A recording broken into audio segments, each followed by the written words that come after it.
The Remarkable Life of Ibelin. The secret life of a young World of Warcraft gamer is vividly reimagined when his online friends contact his family after his death. One thing I want to say, any other game, I don't think there are many other games where you can make long lasting friends. Among If this Us? guy played Call of Duty, this guy would remain dead and there would be no. Yeah. I mean, I mean, you could probably put up a clip right now, I've seen on Twitter, of people roasting kids on Call of Duty.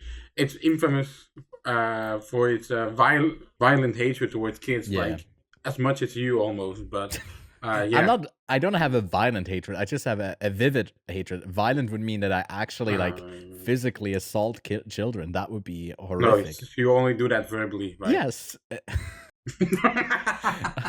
I feel like, especially if this is clipped, right? People are not gonna get the context. But this one is already streaming on Netflix. They picked it up after it had quite a bit of, made quite a bit of buzz at the Sundance Film Festival Yeah. early this year. And like you touched on, like I feel like this doesn't work in other games. The only other game that it works in at the moment that also has a player base would be GTA 5, because inherently what this movie is about is escaping your own body into a fully role play world that is digital, that doesn't constrain you by your physical limits. Dealing with the disease that he has, and the tragic thing about like this disease is that usually people come and go without leaving a mark on the world, right? And that's what his family always talks about. Like he never gets to experience love. He never gets to experience like deep friendship. He can't study all of those things that he's missing out on because of this.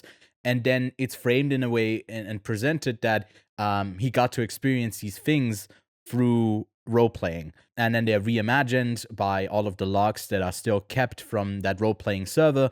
So ultimately, I thought this movie was going to be way more about just like playing online games, but then it ended up being much more about community.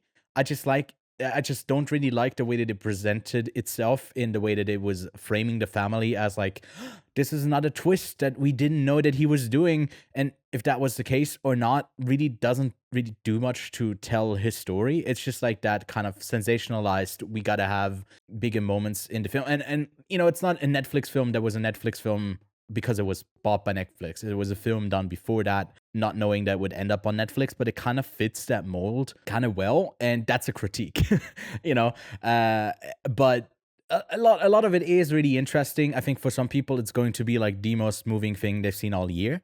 It didn't connect with me like on that level, but I still think, again, really solid documentary. Gave it a 7 out of 10 as well. Streaming on Netflix, and it's going to be, I think, talked about again. I would be surprised if it doesn't get the at least one of the 5 nominations for best documentary at the end of the year. I think it has that profile. I think it would. I wouldn't be surprised if it gets in there.